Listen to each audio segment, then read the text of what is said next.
Today we're going to be talking about our big tree friend Groot. Now in this guide I'll teach you how to master his unique playstyle, maximize his abilities, and turn every fight into a win. Now whether you're brawling on the front lines or setting deadly traps, Groot's got you covered. Subscribe if you're new and let's dive straight in. Now let's dive straight into Groot's playstyle. Now Groot is a tanky brawler who excels in close range combat and area control. Now if you enjoy being the frontline disruptor while keeping your team supported, Groot is your guy. He's a man you should probably play. Now Groot's kit heavily relies around high health, crowd control, and clever use of his walls. Now Groot, lo and behold, is not just about defense. Groot's damage potential is off the wazoo. Of course, if you know how to use him properly. So let's go ahead and break down his abilities one by one. First up is Groot's basic melee combo. His standard melee attack packs a punch, and there's a trick to optimizing your damage output. The first two strikes deal 30 damage each with a 3-meter reach, while the final hit deals 50 damage and has a 4-meter reach, as well as launching enemies slightly upward. Now you might be sitting here saying, that's cool, but how does this help me? Well, here's something you should probably know. You want to alternate between your melee and primary attack. So if you're on mouse and keyboard, you want to use your left click and then immediately go into your melee button. For default, it's V. This combo is fast, cancels some animations, and drastically increases your DPS. Now while you're fighting, you always want to do your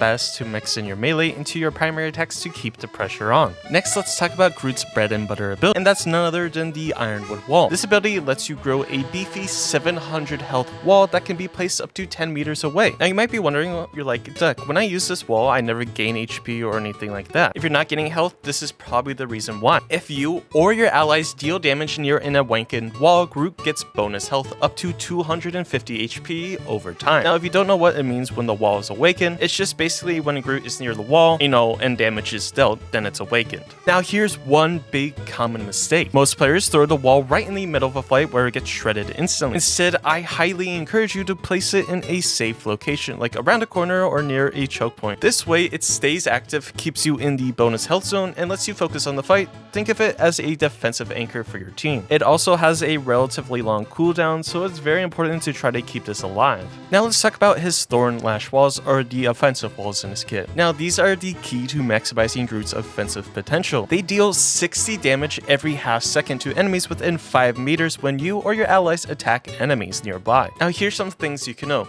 You can stack walls in creative ways, for example by dropping 2 walls close together to double up the damage zone. You can use this ability to set up traps, block off choke points, or simply overwhelm enemies with damage. It's like setting up tiny turrets that attack for you. Now you can also place Groot's walls on top of doorways or on the map environment walls. This allows you to really get some unique walls down to do a whole bunch of extra damage, get players very confused to where they're getting attacked from, and it also allows you to really isolate enemy players. Something that I see a lot of Groot players not really utilize. However, that's not the only thing you can do with Groot's walls. You can place them in certain ways to force enemies into certain choke points, go through alternative paths, and really disrupt the movement and flow of the enemy team's playstyle. I will say when it comes to playing Groot, one of the specialties that you have to have is creativity, because anything you can really think of with doing with these walls, you can practically do in Marvel Rivals. Now with all that said, there are some main combos and advanced tactics that you need to master with Groot. But one of the main combos that you need to master is as follows. It goes Thorn Lash Wall, Spore Bomb, which is your alternative attack, then a primary attack. To pull this off, it's rather simple. First, place a Thorn Lash Wall behind your target. This is the wall if you attack an enemy or one of your teammates does damage to an enemy, that wall will end up attacking them. But after this Thorn Lash Wall is placed, immediately throw down your Spore Bomb, which is your alternative attack. It's also a cluster bomb, and because you place that wall, it blocks half the cluster so they drop directly in place. After you throw that Spore Bomb, immediately use your primary attack. Now let me tell you, this combo does some pretty insane damage. So this combo, if you followed all the steps perfectly, will deal around 185 damage instantly. And if you follow up this combo immediately with another primary attack, you're looking at 255 damage, enough to take down most squishy enemies. I feel like Groot is one of those characters that is heavily overlooked, but can still surprisingly do a lot of damage. Now last but certainly not least, let's talk about Groot's ultimate ability, Strangling Prison. This massive vine cluster pulls enemies within an 8-meter radius into its center and locks them down for 3.5 seconds. It's perfect for disrupting a push or secure securing kills during a team fight, and can literally turn a loss into a win in a matter of seconds. Now you can also combine it with your walls and spore bombs for devastating results. Remember, timing is everything, save it for when the enemy is grouped or trying to escape. Now some other really good combo pair-ups with Groot's ultimate are as follows. Now pairing Moon Knight and Groot together is a devastating combo, not just for the fact that he can wall enemies off and then you can use your Unk and disrupt the enemies pretty good, but also the fact if Groot were to ult enemies and then Moon Knight also had his ult, it's essentially a sitting team wipe in the palms of your hands. All Groot really has to do is land a really good ultimate followed up by Moon Knight's ult. It's pretty much a instant team wipe, that unless they have some type of support ult that heavily counters the two. Now you could also combo Iron Man with Groot, but the Iron Man has to start his ultimate and then the group has to immediately use his ult, because there's a charge up time or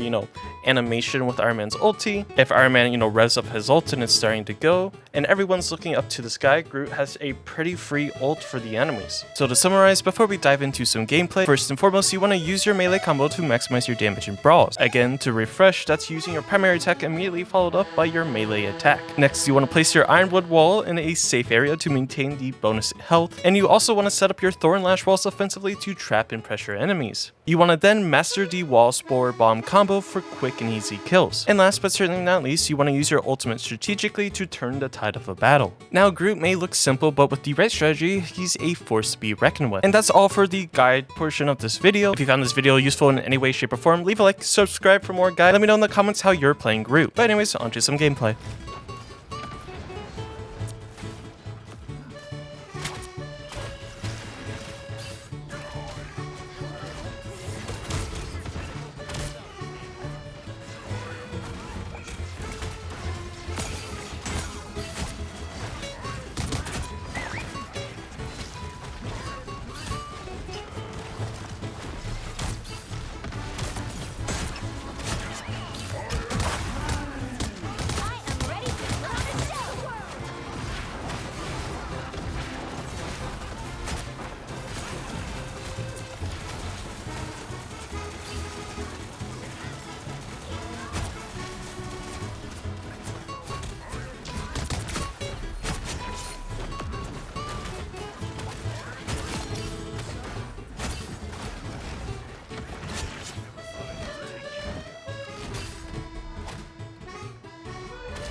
Yep.